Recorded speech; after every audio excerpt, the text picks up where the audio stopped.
This is Jacob Eisler at Southampton Law School. This is the first podcast in our series on data-driven personalization in the law, forthcoming with CUP, co-edited with Uda Kohl. Today, I'm delighted to invite Nick O'Donovan, senior lecturer at the Future Economies Research Center at Manchester Metropolitan University, and author of the book and author of the book chapter Personal Data and Collective Value, Data-Driven Personalization as a Network Effect. Nick, so good to have you here. Thanks for having me, Jacob. So I really enjoyed your chapter, and I think it showed how data-driven personalization is both transforming the individual experience and giving large corporations a lot more power. Could you just describe to us what is a network effect? Oh, yeah, sure. So a network effect, particularly when we talk about it in the context of tech companies today, a network effect effectively means that a service or product is getting better the more users it has. So an example of that would be Facebook is one of the classical examples of that in the contemporary literature, because the more people use Facebook, the more people you can connect with on Facebook, and therefore the more attractive Facebook is to both to its existing users and to its prospective users. So it sounds like just based on what you've just said, like network effects are a good thing, right? It's the more people join Facebook, to sound completely naive, one might say, I'm sure Mark Zuckerberg wants to think, the more people join Facebook, the more fun you're going to have. So get all your friends to join Facebook. Would you characterize network effects as, particularly in the context of technology, as basically good, basically bad? How would you say people should react to the awareness of network effects? I think they are basically ambiguous. I think what I've tried to do in the chapter of the book is to show the positive side of them, because I think it is easy to leap straight to the critical side of things when we're discussing big tech companies. So I think it is important to remember that actually personalized services can be useful. They can enhance your utility. They can make you happier. They can lead you to use your time better, to spend more time doing the kinds of things you want, connecting with the people you want, and so on and so forth. So I think it's important to recognize that from the individual perspective, actually, those network effects are positive by definition. When we're talking about these positive network effects, positive network externalities, we are talking about services getting better for users the more people use them. So I think it's important to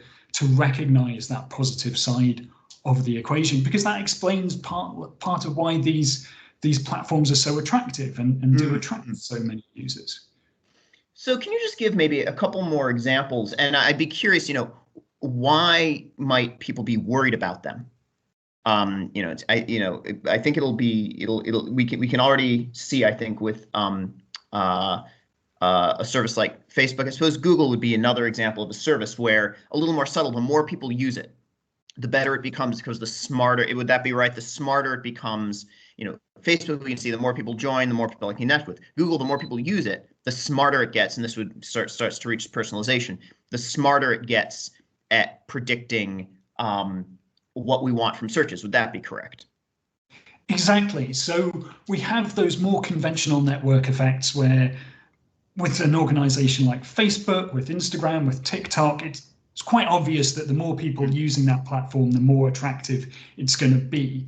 And the reason for that is because we use those platforms to access other people and the goods and services and content that they supply. So another example of those network effects could be something like Amazon Marketplace, because businesses and vendors want to list on Amazon Marketplace so they can sell to lots of consumers. Consumers want to go to Amazon Marketplace so they have a choice of a lot of vendors. So those cases of network effects are relatively familiar, relatively straightforward.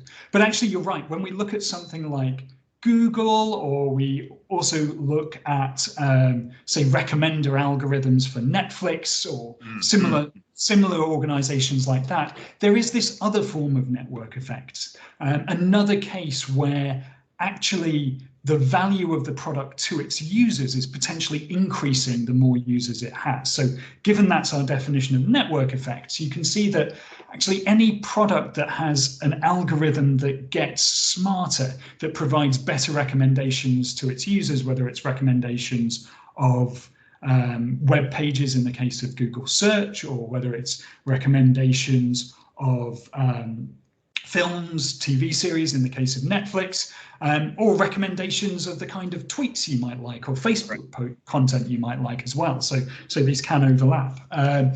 Even these kind of recommender algorithms, they have the same dynamic of increasing user benefits the more users use them, because the more users use them, the more data they have, the more live that data is, the more contemporary, more accurate it is, and therefore the better the service that could be supplied to the final user. So you talk in your chapter about the difference between first and second order network effects, and I think we've already talked about that a bit. Can you just sort of give a little more detail on what is a first order network effect and what is a second order network effect? Of course. So the first order network effects, what I describe in the chapter as first order network effects, those are the conventional familiar examples like Facebook, like Instagram, like Amazon Marketplace, where you're using the platform to connect to other users. And it's the goods or services they provide, or potentially the content that they create. That's what you're consuming through the platform. And that's a first order network effect. And it's the case that basically the more users there are, the more beneficial that platform is going to be.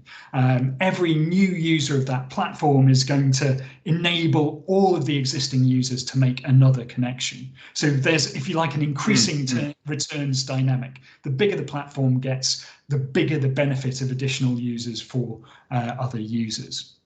And that is quite different to the dynamics that we see with these, what I call second order network effects, the network effects that we see in recommender algorithms, where the algorithm improves the more people use it. Because, you know, these sites may be connecting us to things that are produced by other users. They may be connecting us to proprietorial content. So Netflix isn't connecting us to content that other users provide. But say the recommender algorithm on something like Facebook is, so it's connecting us to that first order network effect of content and posts provided by other people. Now, the thing about these second order network effects is the dynamics are somewhat different, because instead of it being a network effect that increases the quantity of other people that we can connect with and the goods or services they might offer, the content they might create, actually what these second order network effects do is improve the quality of those connections. So they are there to refine what we're connected with, so we get a better recommendation. And that's important because actually the quality of those connections, given a certain amount of data, at some point you're going to see diminishing returns, okay? Because there's only so much content out there that can be prioritized in so many ways. So once you've got a sufficient amount of data, then actually the benefits of adding additional users and additional data, you're going to see marginal incremental improvements in personalization, but actually a lot of your big gains in working out what your groups are like, what kind of content, what kind of stuff they want to be recommended, those big gains are going to happen earlier on in the user base. So there's a slightly different dynamic to first order and second order network effects that's worth being aware of when we talk about regulation and how to deal with these kind of companies and the services they provide. So it seems to me like first order network effects are something that we've been living with really since markets as we understood them, consumer markets at least, have come into existence, right? There's always been a benefit to being able to get what you want in one place, to being able to move through a single supply chain, through being able to go, I mean, I'm being very US here, instead of having to go to bed and bath and then beyond, you just go to bed, bath, and beyond and get all your bed, bath, and beyond needs in one place. And so we can see that first order network effects might, very clearly occur, right? Even without data-driven personalization, right? And we can see ways in this that would seem less openly capitalist. We all want to, we could say people in one nation all speaking the same language might be a form of a first order network effect. People using the same currency, right? We can see this as sort of very, very kind of general social phenomena. It seems like these second order network effects, well, I mean, it seems like that's where data-driven personalization is really transformative, because I suppose there have been instances where places are, entities are able to use information to change services, right? Sort of basic commercial adaptation. But what data-driven, what the data-driven aspect is doing is really making this so much more pervasive and so much easier for corporations to achieve. So it seems like am I correct? The transformation here is in the second order network effects. That's where we're seeing the sea change from an important, but in some ways just one tool in the toolkit of corporations and similar entities, to second order network effects suddenly becoming a dominant part of the model, right? Those listeners of you who are over 30 might remember something called Blockbuster Video, right? Where you'd actually go to the store and you'd pick out a video. And I suppose maybe they could use second order network effects. Oh, people are renting these, but these at the front of the store. But you still had to go there and get them. Now with Netflix, it's kind of incredible. These second order network effects completely transform your media experience because the second order network effect becomes so dominant in your engagement with this type of experience. So would you say that, am I right in thinking that it's second order network effects that are really being transformed? It's affecting both, but it's really, yes, Uber is consolidating and displacing, smaller cab companies, and the more people who join, the I guess the more efficiencies Uber can squeeze out.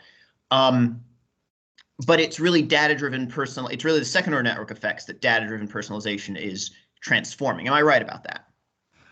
Well, I would say that the models of big tech are transformative in both dimensions because of the scale that we're talking about with first order network effects. That's to see these kind of platforms operating essentially on a planetary scale is something that we've not really seen before. So there is still a transformation, a quantitative that goes into qualitative transformation there in terms of those first order network effects. But actually, you're right, the second order network effects, there's something quite unique happening there. So we've had a sense of making recommendations tailored to particular demographics before. You'll see different adverts depending on whether you're watching one network TV channel rather than another, depending on whether you're watching The Simpsons or whether you're watching Fox News, for example. So you'll see different adverts targeted there. But what's new is really the amount of data that we have on that customer coming through the door. That's new, and also the amount of data that we have on customers like them. So before, these things were a bit hit and miss. You'd run your advertising campaign at a cost of several $1 million potentially, but then you would say, well, has this made a big impact on our sales? It would be kind of hard to see, because you could say, well, this has happened, our sales have trended upwards, but then in addition to this advertising campaign, we had that good press coverage on that day, we had that bad story about how we accidentally polluted a river or something like that on another day, and it would be a bit hard to pull out the effects. Whereas with these kind of platforms, the data gathered is much greater. It's much more granular, it's down to the individual level, and it's much more immediate. So you can see immediately how much time are people spending just hovering over that Facebook advert before scrolling up further in their feed. Are they clicking through or not? So there is a massive shift along the data-driven personalization along this second order network effect. Now, I want to ask you about how we as persons should maybe should we be concerned about this? Before that, let me actually ask you something about businesses, right?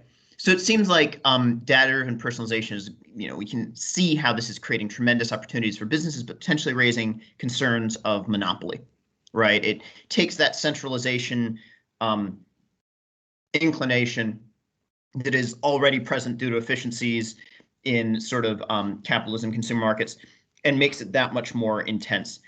What I'm wondering is, are there any opportunities for, and the answer may be no, are there any opportunities for these sort of the new opportunities for network effects from data-driven personalization to maybe benefit diversity of companies or benefit smaller companies? Or is this just something where we're going to need some countervailing force to maybe step in and prevent this sort of one directional arrow of increasing consolidation as having more data becomes that much more important? I think my view is that, yes, we're going to need a countervailing force to step in. And you're right to say these network effects, they're good for businesses, they're good for consumers, but actually they're not good for all businesses. In fact, they're not good for many, many businesses, because it is very, very hard to compete with an established player that has these strong network effects, because in order to replicate the product that they're offering to their users, you don't just need a big budget, you don't just need new investment, you need to actually persuade people to move from one network to another. So it's a classic barrier to entry. So on one level, it can be seen as a classic barrier to entry problem. Is that right? Yeah, absolutely. These platforms solve a coordination problem, but once that coordination problem is solved, it's very hard to persuade people to move from one platform to another. And that means that any new business that wants to compete with Google, compete with Facebook on their own turf is going to face large barriers to entry. And it largely potentially insurmountable barriers to entry.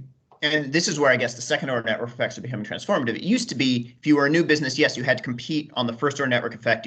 But you could potentially do that by offering a new product, finding some weakness, finding some hole in the market. Now all of a sudden it becomes much more granular. You have to compete with an experience of an entity that's going to be very difficult to replicate because they just have this large data set they can draw on. So you start trying to compete, and you just simply can't compete in terms of the actual nature of, I guess not exactly the product, but the nature of the experience of engaging with the entity. Now, I'm curious, do you think this has been going on long enough where we can see where there are any instances you can think of where this is actually pathological, right? Where businesses are able to say, well, now that we have the second order network effect, beyond, the sort of very, very kind of first order competing values concerns of, invasion of privacy, control of people, get to that in a second, where you can say, look, this business is worse than it would be otherwise if it didn't benefit so much from these technological network effects, simply because it knows it can rely on that to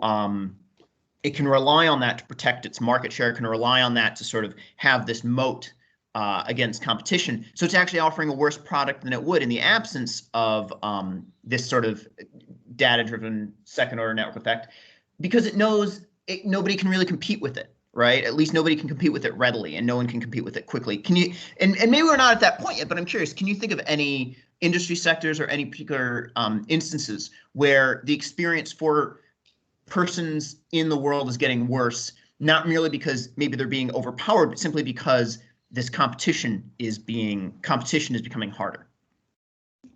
And the answer to that question is, fundamentally, we just don't know, because it is so hard for competitors to emerge in these fields.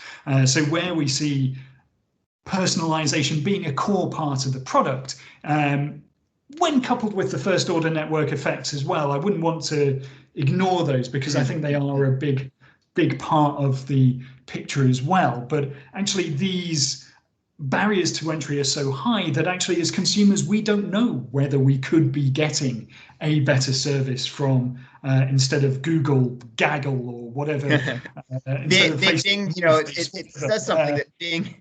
It says something that Bing tried to compete with Google. Even Microsoft couldn't really mount an effective assault on the dominant search engine.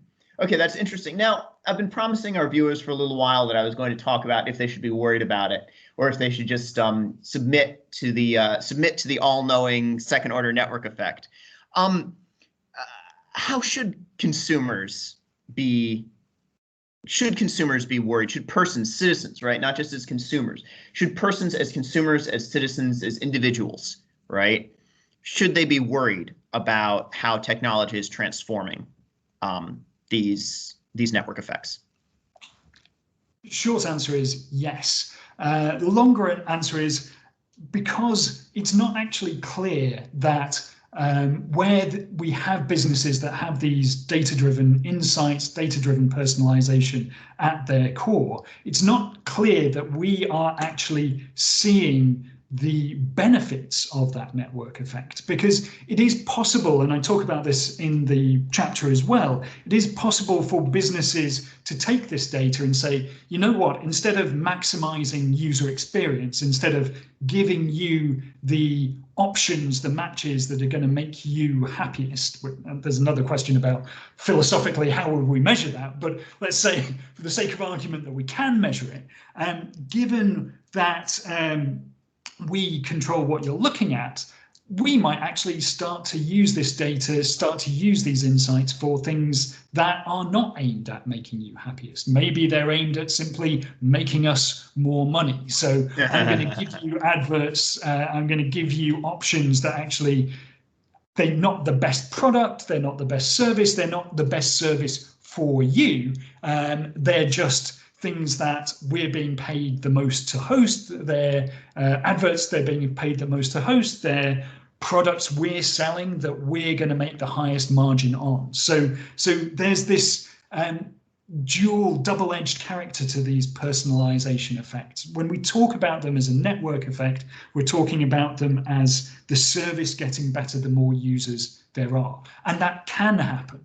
But also the same data can be used to produce outcomes that don't maximize your happiness. And actually, the business can flex that from time to time, which is another part of the competitive advantage. Because if a business comes along and says, if a competitor comes along and says, we're going to give you a better service, a better personalization experience, they'll make you happier, the existing business can shift its offer. It can defensively say, well, we're going to match that and then some, because we've got the data to do that, for as long as it takes that competitive threat to disappear. So would I be right, an example of this, to pick on, I actually don't feel too bad kicking Amazon because I don't think it's down. One might say, so Amazon can use personalization, right? Ideally, what it would do is just show you the products based on your past profile that you would be most likely to be interested in. But what it could do, like you said, is it could favor products that are, say, made by Amazon subsidiaries, where Amazon has gets a higher profit margin. Maybe companies that, I mean, who knows, right? Maybe companies that Amazon has better relationships with, so it wants to promote their products. Would that be an example of how this, ideally, the second order effect being used to improve user experience suddenly is being used to benefit the business, and users would have no way of knowing because they could probably tweak it quite subtly, right? Exactly. And in order for Amazon to make money from these things, it's still going to have to provide something that you'll be interested in. It's just maybe not what's best for you, what would make you the happiest. So it might optimize to give you similar products, but ones that are slightly more expensive, ones that have a higher product margin, ones that are simply not as good. So it can be quite insidious, and for you to use the platform, for you to click through and purchase that stuff, or if it's an advert that's tailored to you, for you to sit there and watch it, it's still going to need to be something that interests you. It just isn't necessarily the thing that, given all the information they have, they would necessarily believe is the thing that's going to make you happiest. Again, with the abstract philosophical question of how we go about determining that left to one side. I think what's remarkable, though, is you can already see how some of the classic techniques of advertising, right, making people envious of things they don't quite have, identifying groups that persons aspire to be a part of. I mean, this has been part of the advertising canon for centuries, right?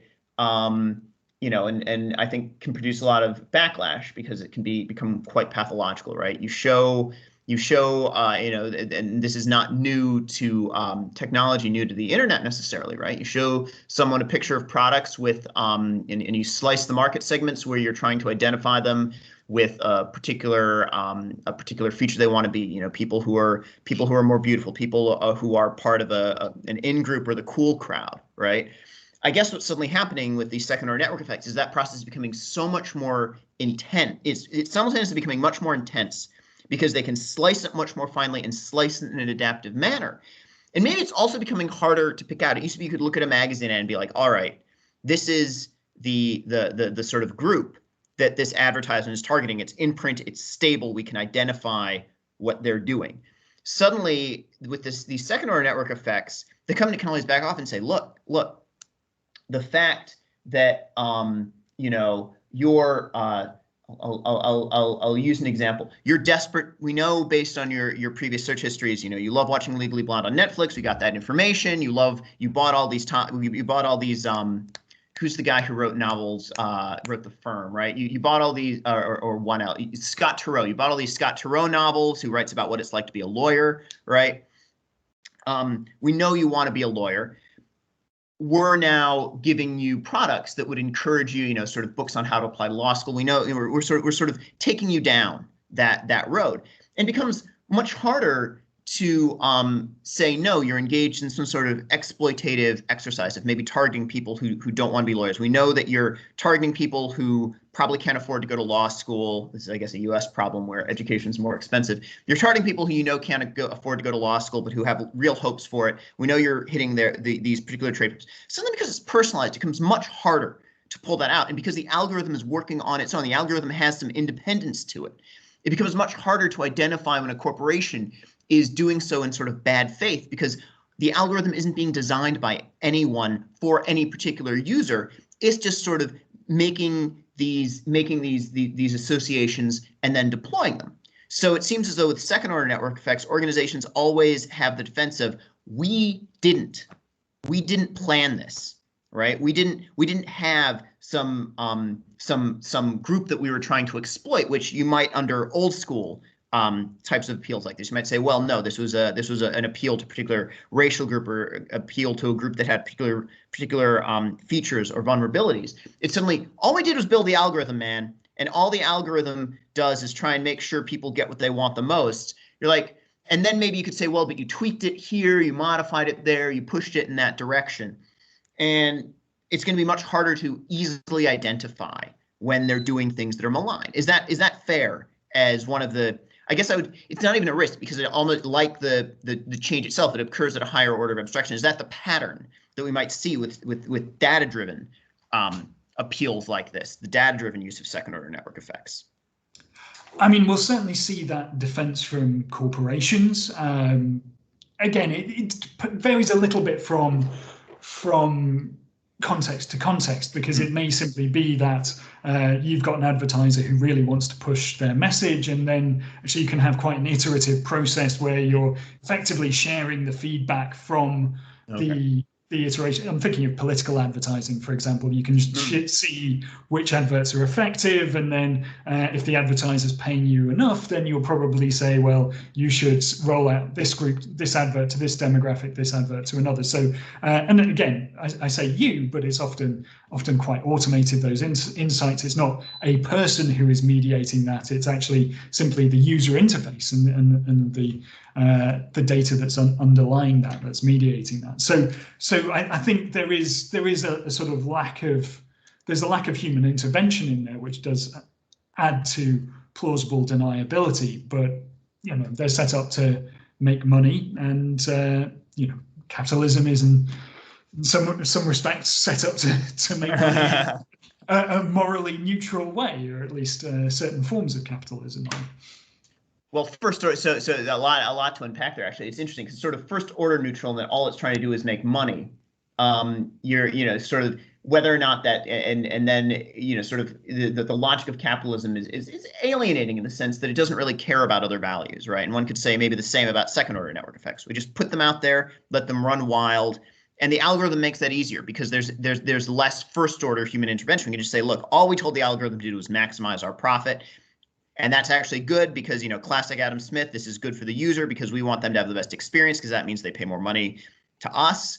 It also means we make more money. So bam, we just let it run wild. One can see how, like with any system that only has one value, that could quickly become problematic. What I'd like to actually follow up on, though, is just briefly, and I guess this is sort of exploiting the sort of host's privilege. What you said about political advertising, I found really interesting because I think you could probably see some of these effects in the 2016 and 2020 campaigns where the trends of these second order network effects are accelerating. It used to be political parties really kind of had to pick a platform and a message, pick which wedge groups they were going to appeal to, and that was that, right?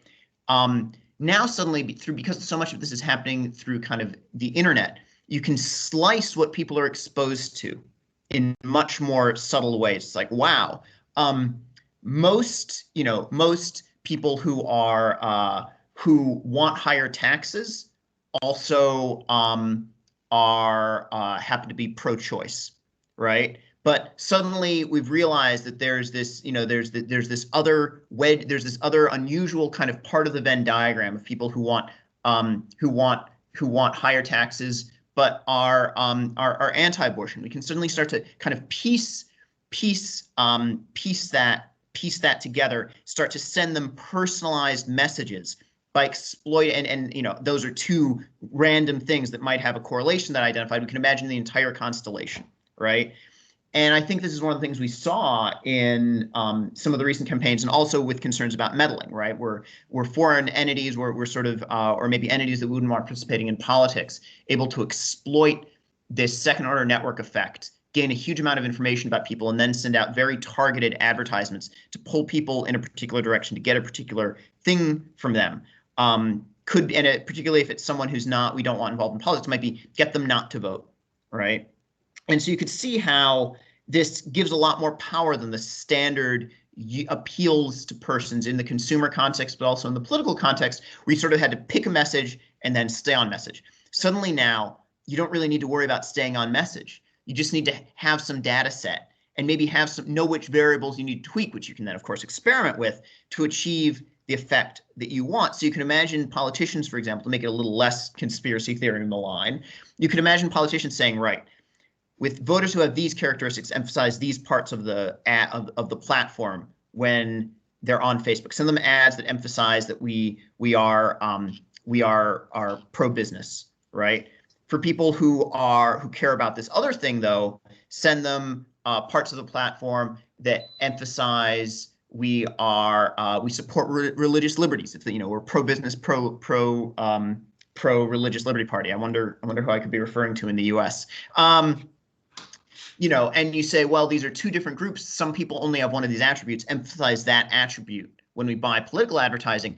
But suddenly what you're doing is you're fracturing the political experience in this quite intense way. Would that be an example of how this network effect potentially gives media purveyors much more power?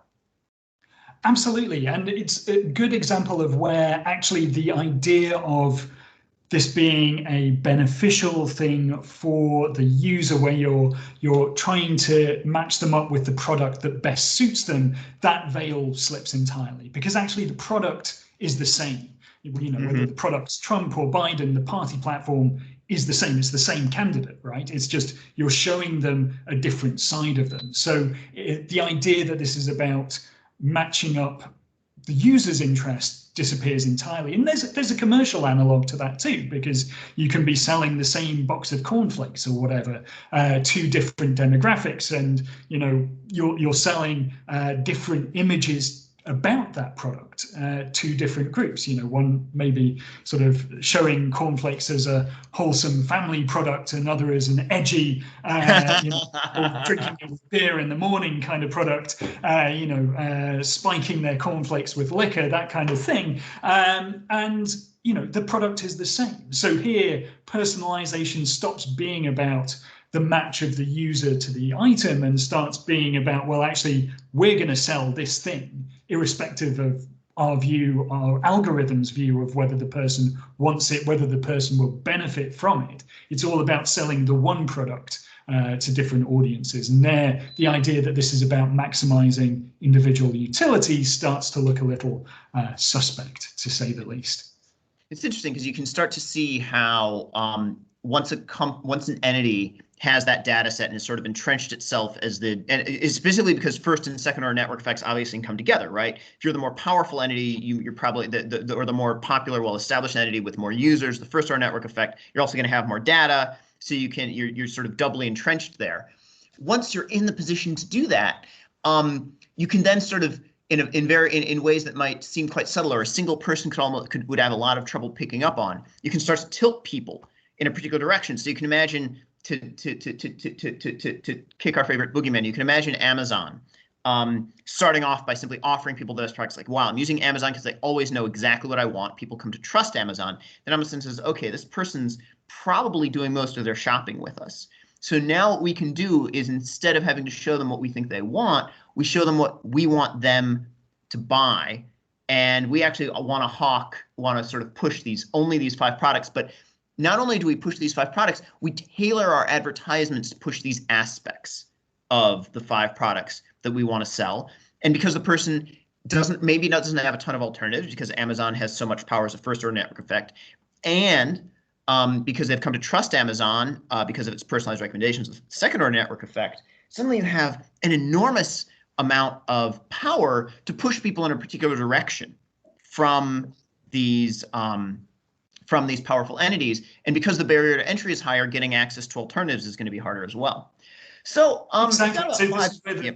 This is where the market concentration really becomes problematic, because we don't know whether this is the optimal things for me or the optimal things for Amazon, because we don't have Amazing, or whatever we're going to call it, as a comparison, as a side-by-side comparison. So here the market structure means we just don't know whether the personalization we're getting is in our interests, broadly defined, or in the interests optimized for other purposes. So given that you're at we've got about 5 minutes left, given that you are at the Future Economy Center, what sort of policy changes do you think government should pursue in light of this? So there are I would say there are 2 main approaches you can take to these kind of big tech companies. And one of them is to say, we need to create competition somehow, because the problem is a lack of competition, so we're going to create it. And you can do that by blocking mergers and acquisitions. You can do that by forcing the breakup of these tech companies. Now, the problem with the idea of breaking up these tech companies is those network effects are real. There is a real benefit to users from having more users on the platform, whether it's the first order being able to access more products, content that they're creating, or whether it's the second order getting a better match. Those are real benefits. And if you try and break up these networks, then you'll diminish those benefits. And if you try and break up these networks, you may well see that movement back towards a single network, the convergence on a single network, reasserting itself after a certain period of time. Now, there are other ways that you can try and improve competition. You can try, for example, to insist that networks are interoperable. So maybe I should be able to connect with my Facebook friends on LinkedIn, connect with my LinkedIn contacts on TikTok, et cetera, et cetera. So you make these networks speak to each other. And that's a possibility for first order network effects. But actually, when we're talking about second order network effects, what that effectively means is sharing a lot of personal data between businesses that you have not necessarily, as a consumer, authorized to have access to your data. So actually it starts to look quite troublesome from that perspective. So if you go down the line, and I think this is where I gravitate towards, if you go down the line of thinking, well, it's difficult to break these up, it's difficult to make competition work in these contexts, then you're really left with actually accepting that you're going to have a monopolist or a set of an oligopoly of dominant companies in these sectors, in these particular platform markets, and then it becomes about regulating them. So regulating them to ensure that people aren't overcharged, regulating them to ensure that actually the services that people are getting, you know, we talked about that question earlier, are these recommendations for me or are these recommendations for Amazon? Actually having regulatory intervention in the algorithm setting that helps to supervise that and helps people to understand what balance they're getting and helping them to actually get a better balance out of those equations. So you start moving towards effectively a model of public utility regulation, which is talked about, particularly in the US. There have been a few people sort of proposing that idea of big tech as actually now we've got to think about it as a public utility and regulate it as such. And so when you go down that road, I think you accept that you're going to have a very concentrated near monopolistic market structure, but you actually concentrate on making those network effects work for people. So making sure that data-driven personalization is in users' interests, as well as, you know, if we stick to a business-driven model of delivering these rather than having them as sort of public services, publicly owned enterprises, which, you know, it has its own sort of threats. You don't necessarily want the government to have access to all this personal data. You know, Mark Zuckerberg's one thing, but he doesn't have an army and police force, at least not yet. So one last question. You know, you've sort of described what other powerful actors, you know, the state can do. Is there anything that, and the answer to the question about asking may simply be no. We're powerless. You know, we're powerless before GAFM or FANG or whatever acronym you prefer. Is there anything that individual persons can do to address how the technological changes of data-driven network effects are affecting them? Is there anything that an individual should do if they want to modify how they experience this, or how much it transforms their experience of moving through the world? So you can certainly, as an individual user, I think there are options to modify your privacy settings in such a way that actually you do insulate yourself from a lot of this this personalization risk, if you like, the risk that you're going to get something that's tailored to you in a way that may not necessarily you would choose if you had different options side by side. So individually, it's certainly possible to opt out of this, you know, looking at your privacy settings, activating things like cookies.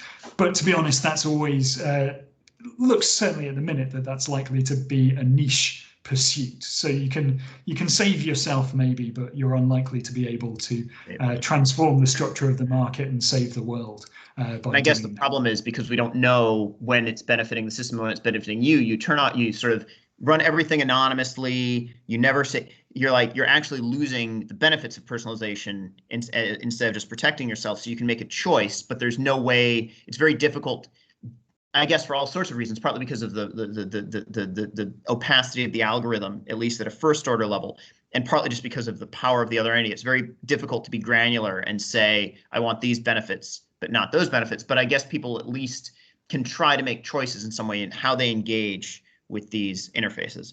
Well, Nick, this has been fantastic. I feel like there's more to talk about. I tried to restrain myself from going too much down the politics rabbit hole, because once you said I hadn't thought about it before, I sort of, this is what they're doing. It's a second order network effect. That's what the Russians are doing to meddle with UK and US elections. I managed to constrain myself from doing that, but I can see how much potential this has research areas. So thank you so much. Really fascinating.